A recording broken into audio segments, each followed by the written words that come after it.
오늘 말씀 함께 나눌 때에 돌을 옮겨 놓으라 라는 제목으로 함께 나누도록 하겠습니다. 신약 성경에서 죽은 자가 살아난 기록은 세 군데에 기록이 되어 있습니다. 첫 번째는 예수께서 아이의 손을 잡고 불러 이르시되 아이야 일어나라 하시니 누가복음에 있는 말씀입니다. 가까이 가서 그 관아에 손을 대시니 맨 자들이 서는지라 예수께서 이르시되 청년아 내가 네게 말하노니. 두 번째는 나인성 과부의 아들을 살리실 때 하셨던 말씀입니다. 그리고 오늘 본문 요한복음 11장에 나오는 나사로의 이야기입니다. 요한복음 11장 43절에 보면 이 말씀을 하시고 큰 소리로 나사로야 나오라 부르시니 이렇게 되어 있습니다. 여러분들 저 파워포인트를 좀 자세히 보시기 바랍니다.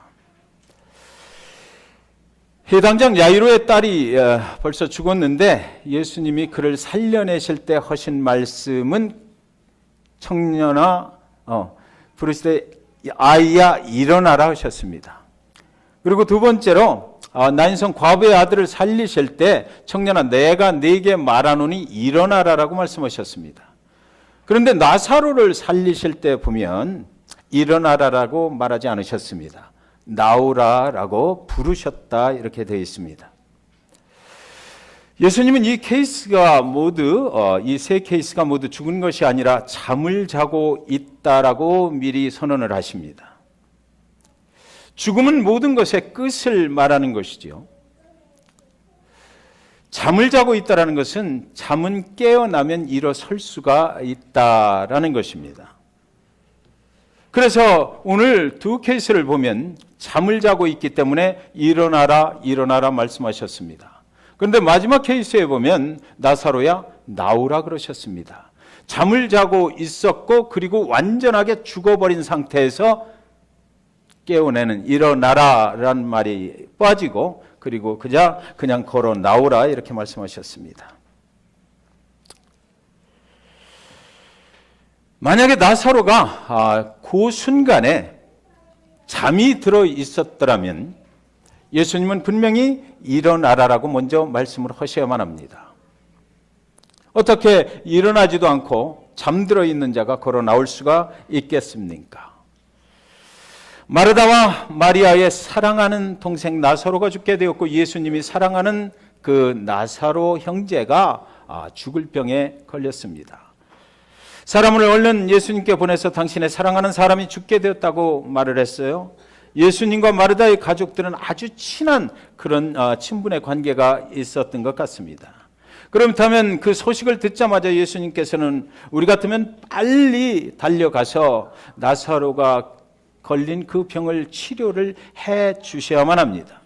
그런데 예수님께서 그때 그 소식을 들으시고 무엇이라고 하시냐면 나사로가 걸린 병은 죽을 병이 아니라 하나님의 영광을 위해서 걸린 병이다 이렇게 말씀을 하시고 이틀을 더 그곳에 유하시게 됩니다. 이틀 후에 이제 나사로에게 가시면서 나사로가 잠들었으니 내가 깨우러 간다라고 말씀을 하셔요. 예수님은 그러니까 무슨 얘기입니까? 나사로가 완전히 죽을 때까지 기다리고 계셨다라는 얘기가 됩니다. 그 후에 이제 깨우러 가시는 길에 제자들이 그럼 깨우러 가면 그 나사로가 잠들어 있는 겁니까? 그럼 가서 그냥 깨우면 되겠네요. 이렇게 얘기를 하니까 아니다. 나사로는 이미 죽었다라고 예수님이 완전하게 죽은 것을 선언을 해버립니다. 완전하게 죽을 때까지 예수님께서는 이틀을 더 기다리셨다는 것이에요. 세상에 무슨 의사가 죽을 때까지 기다렸다가 고쳐주겠다고 하는 사람이 어디 있습니까?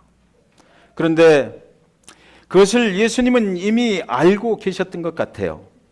그러니까 지금은 죽은 나사로를 향해서 가고 있는데 이제 완전하게 죽을 때까지 기다렸다가 제자들과 함께 그곳에 가시는데 인간이 생각할 때 도저히 가능성이 없는 그런 상태까지 기다리셨다가 가시는 것입니다. 마르다가 예수님께 나와서 예수님이 좀 일찍 오셨으면 나사로가 죽지 않았을 텐데 왜 이렇게 늦게 오시는 것입니까? 라고 원망과 한탄을 쏟아놓습니다. 예수님이 마르다에게 나사로가 살 것이다 라고 걱정 말라라고 말씀을 하십니다. 마르다가 그건 나도 압니다. 우리가 죽고 나면 이 땅의 생을 마치고 영원한 천국에 갈 때 그때 부활하게 되는 것은 나도 압니다라고 그렇게 말을 합니다. 천국에서 우리가 다시 살아날 줄은 나도 압니다라고 말해요. 그때 예수님께서 아주 유명한 진리의 말씀을 하시게 되는 것입니다.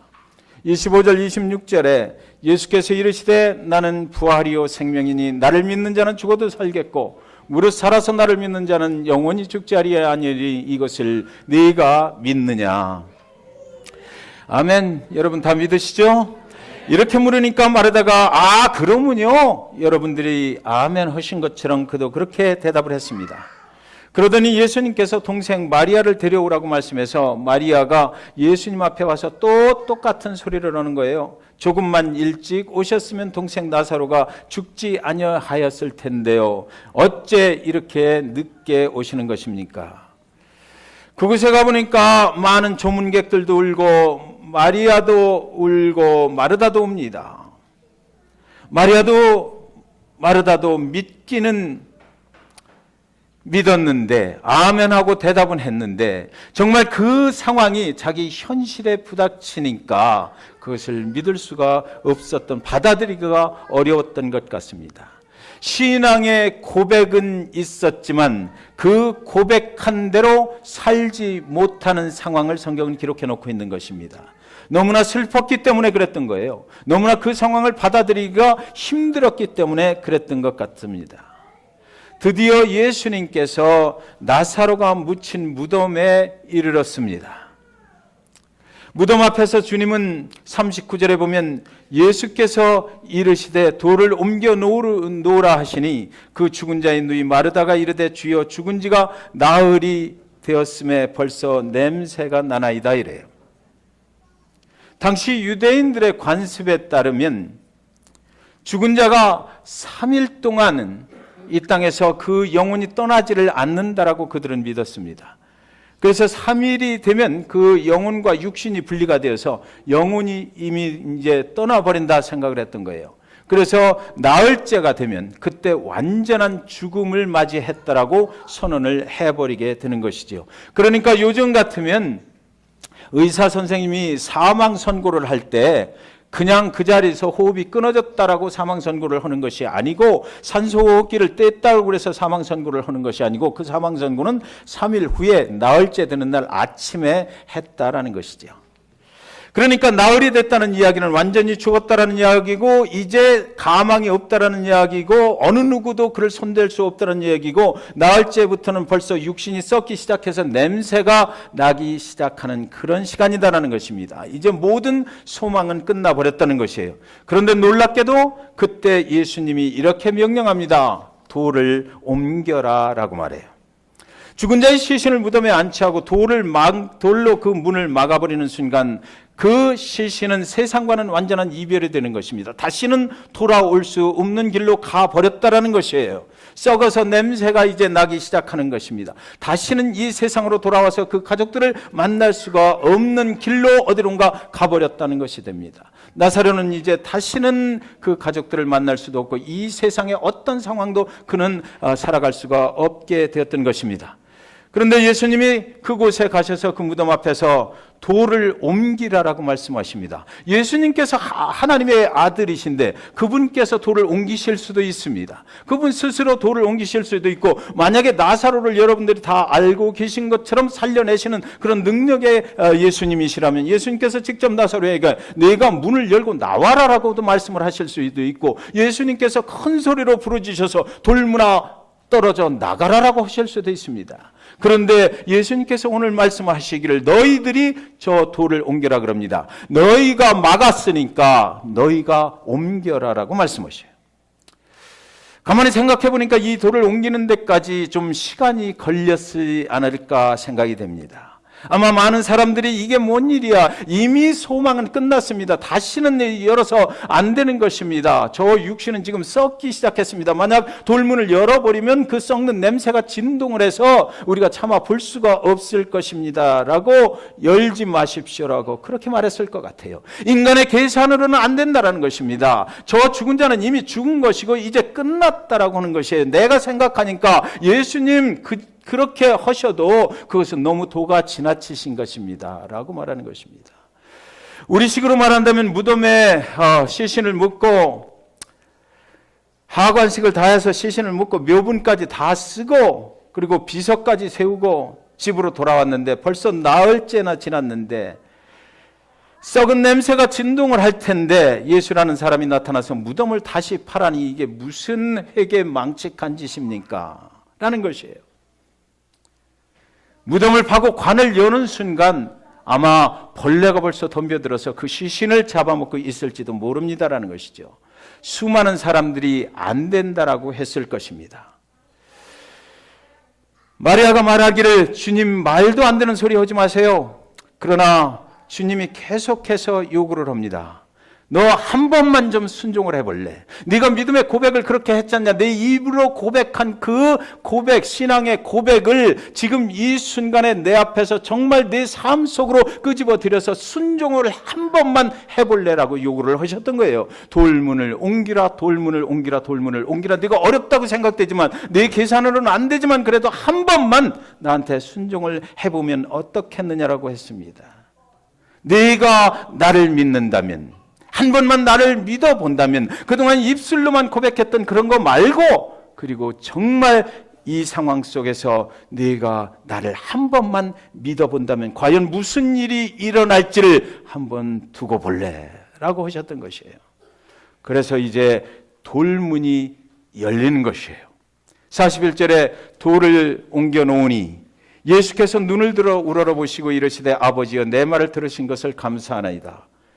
저는 이 나사로의 죽음 그리고 나사로가 살아나는 이 장면 가운데서 오늘 이 본문이 정말 중요한 본문이라고 생각을 합니다. 먼저 돌을 옮겼어요. 그러니까 돌을 옮기니까 예수님께서 그 돌문이 열리는 순간 가까이 와서 그 안에 무덤에서 어떤 일이 일어나고 있는지를 살펴보셨을 것이고 그 예수님께 도저히 안 됩니다라고 그동안 그렇게 예수님과 실랑이를 했던 조문객들과 마리아와 그 마르다도 다 같이 와서 그렇다면 과연 그 돌문이 열리는 순간에 무슨 일이 그 나사로의 죽은 시체 안에 일어나고 있는가? 정말 썩은 냄새가 진동할까? 아니면 예수님이 말씀하시는 것처럼 무슨 일이 일어날 수 있을까? 많은 사람들이 그 돌문이 열리는 곳에 집중하고 있었을 것입니다.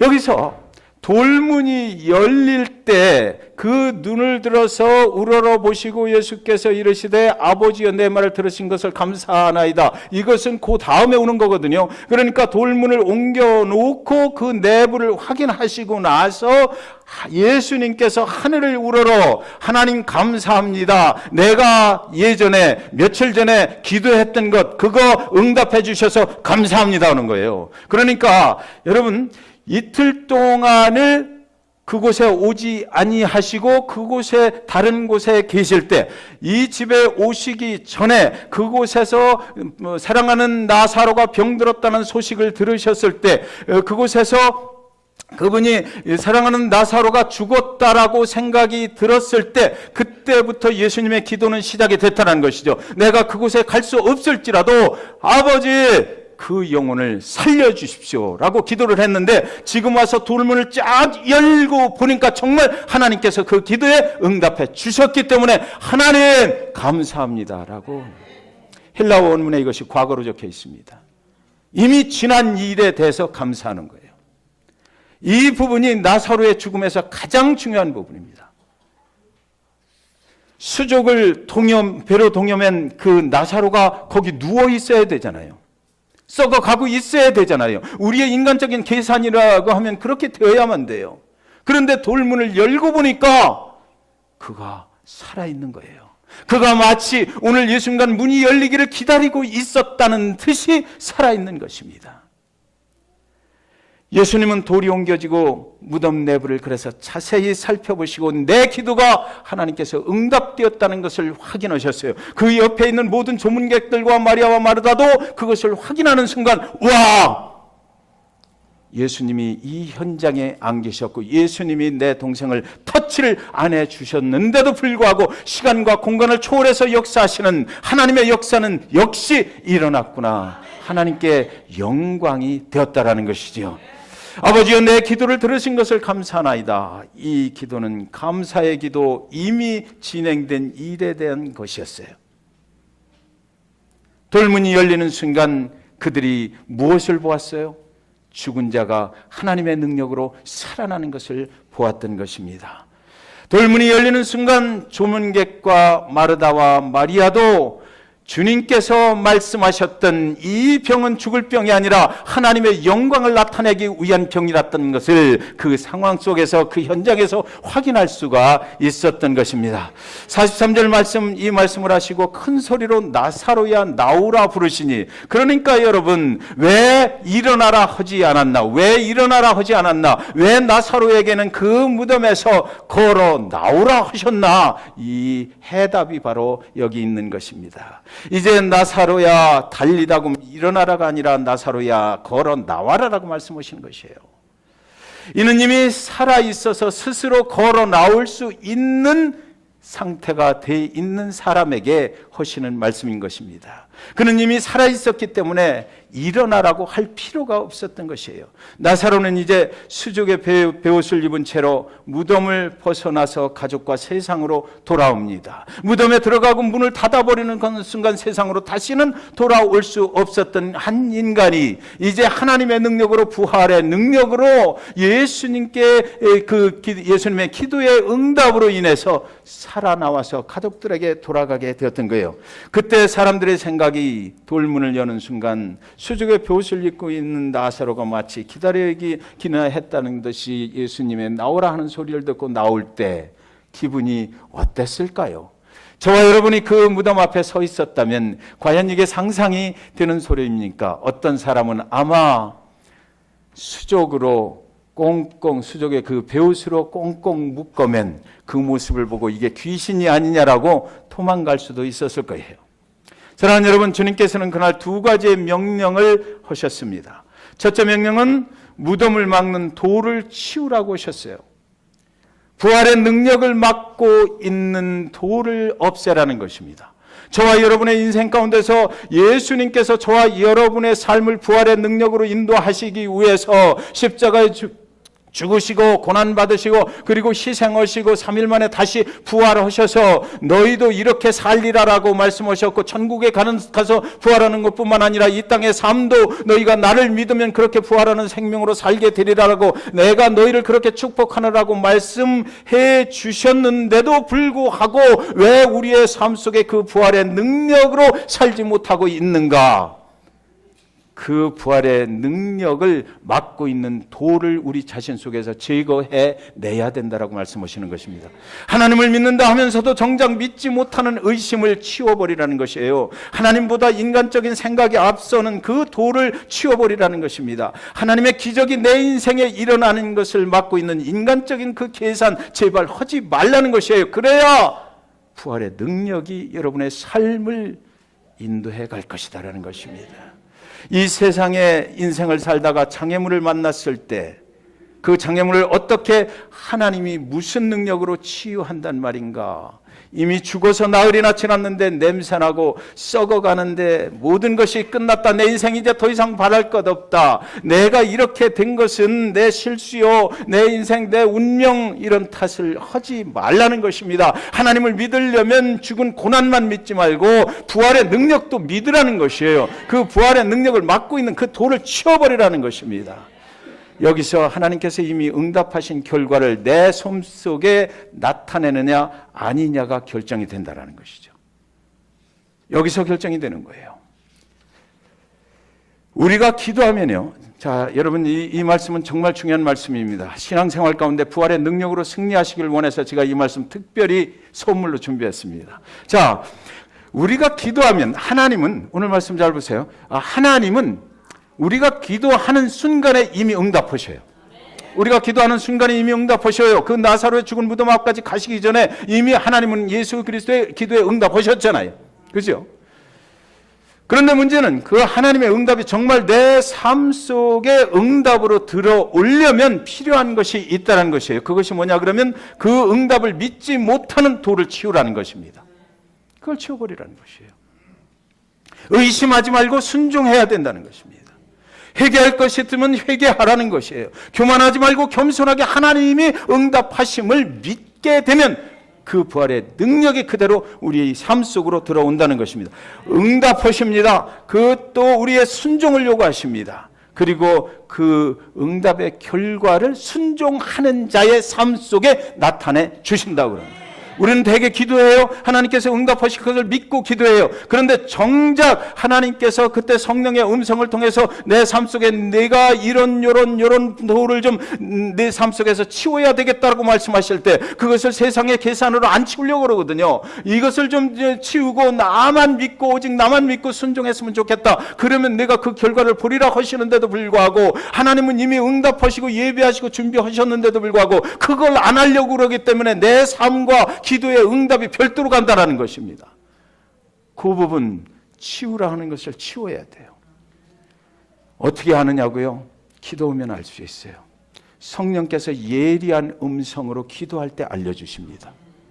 그 부분을 치우라 그럴 때 우리의 계산으로 하지 마시고 우리가 안 된다고 생각하지 말고 이미 썩은 인생 어떻게 다시 복구할 수 있나? 이미 썩어버리고 냄새나는 인생, 이미 망가진 인생 어떻게 다시 회복한단 말인가? 이런 생각을 치워버리라는 것입니다. 그랬을 때 우리의 기도의 응답이 그대로 우리 삶에 적용되는 것 믿으시기 바랍니다. 두 번째로 세상에 매인 것을 풀어버리라는 것입니다. 44절에 죽은 자가 수족을 배로 동인 채로 나오는데 그 얼굴은 수건에 쌓였더라. 예수께서 이르시되 풀어놓아 다니게 하라 하시니라. 수족의 배로 동인 채로 나사로가 무덤 밖으로 나왔어요. 그러나 그는 무덤에서 나왔지만 아직은 자유가 하나도 없잖아요. 그렇죠? 이렇게 배로 꽁꽁 묶어 맸는데 무슨 자유가 있어요? 배옷으로 꽁꽁 묶여 매 있는 자는 세상에 아무리 부활의 능력으로 나왔다 하더라도 아무리 부활의 능력에 주님을 믿고 주님께서 함께 하신다 하더라도 내 모습 자체가 세상에 매여 있으면 그거 풀어놓지 아니하면 그 부활의 능력을 누리고 살질 못합니다. 사랑하는 여러분, 아무리 부활의 주님을 우리가 믿어도 부활의 능력으로 살지 못하면 무엇하느냐고요. 우리는 구원을 받았지만 아직도 세상의 풍습을 따라 살고 있지는 않습니까? 아직도 세상의 문화대로 살아가려고 하고 있지는 않나요? 구원받은 주님의 백성이지만 아직도 세상이 사랑하는 것을 따라 살고 있지는 않으냐고요. 세상에 매어 살고 있는 그 배옷을 여러분 버리시기 바랍니다. 사랑하는 여러분, 부활의 능력을 입은 자다웠게 세상의 모든 속박을 벗어버리고 예수 그리스도 그 진리 안에서 자유를 누리시기를 주님의 이름으로 축원합니다. 여러분, 개미 중에 전부개미라는 개미가 있다라고 그래요. 이 개미 집단에서는 여왕개미가 사망을 하면 일개미 중에서 한 마리를 여왕개미로 추대를 한다고 그럽니다. 그러면 이 평범했던 일개미의 몸이요, 추대받는 순간 며칠 동안 여왕개미처럼 커진다고 그래요. 그리고 수명도 10배 이상 늘어난다고 그럽니다. 자신이 이제 일개미가 아니고 여왕개미라는 확신이 그 자신의 유전자 DNA를 바꿔버리기 때문이에요. 내가 믿으면 내가 믿는 대로 되리라라는 것입니다. 저와 여러분은 죄인의 유전자를 가지고 이 땅에 태어났지만 예수를 믿고 예수님의 DNA, 예수님의 유전자로 바뀐 것을 믿으시기 바랍니다. 우리는 죽음을 이기시고 부활하신 예수님의 유전자를 가지고 살아가고 있는 것을 믿으시기 바랍니다. 이번 부활주의를 맞아서 우리가 예수님의 유전자로 살아가지 못하고 있는 그 돌을 다 치워버리십시오. 혹시나 나는 이렇게 오랫동안 기도하는데도 왜 기도의 응답이 없나 답답해 하시는 분 계십니까? 하나님은 이미 여러분의 기도에 응답하셨습니다. 이제 다만 성령의 소리를 들어보십시오. 성령께서 어떤 돌을 치우라고 하시는지 그 성령의 음성을 들으시고 그 성령의 음성에 순종하시면 하나님이 여러분의 기도에 응답하신 그 부활의 능력의 응답의 결과를 여러분의 삶에 경험하면서 체험하면서 누리면서 사시게 되실 것 다 같이 믿으시기 바랍니다. 부활주일 아침에 여러분을 살리시고 다시 부활의 능력으로 여러분의 삶을 인도하시고 축복하시는 예수 그리스도, 그분을 믿으시기 바랍니다. 그분께서 여러분의 삶을 축복해 주실 것입니다. 잠시 기도하겠습니다.